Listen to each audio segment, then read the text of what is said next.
All right, what we have here is a vintage Yokogawa hand crank megger. It's a 1,000-volt, 2,000 Megohm megger. Picked up while we were visiting family in Japan at a shop, 2024, 2025, December and January. It is a L4 model.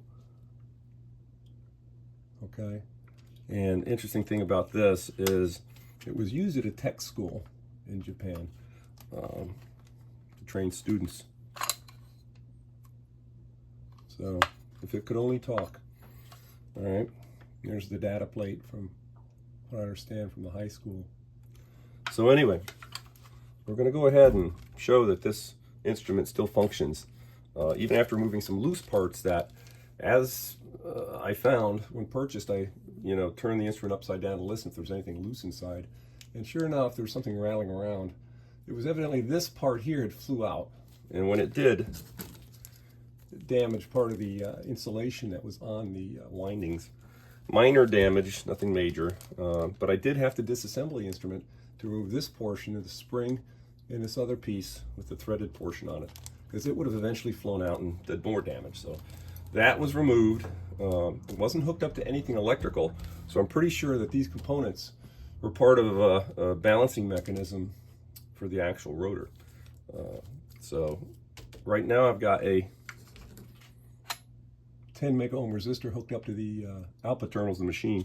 We're going to go ahead and crank this. I'm going to see if I can zoom in on the display so you can see it a little bit better.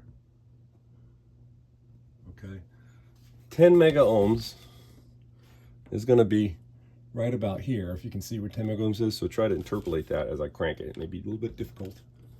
All right, but we're going to go ahead and crank this, and we're going to see what it reads.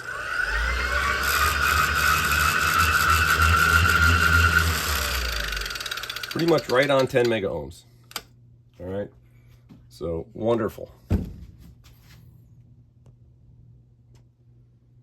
Now, what we're going to do is just to show you that this resistor is 10 megohms at 1,000 volts. We're going to take this modern electronic Megohm meter, put it on 1,000 volts. All right, and then we're going to go ahead and test it.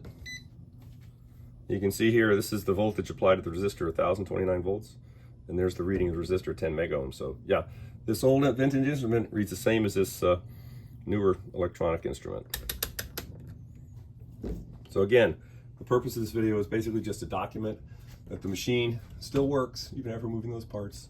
Parts will be stored with the machine and then eventually put on display in my collection. But again, just wanted to document that it still functions, and it does.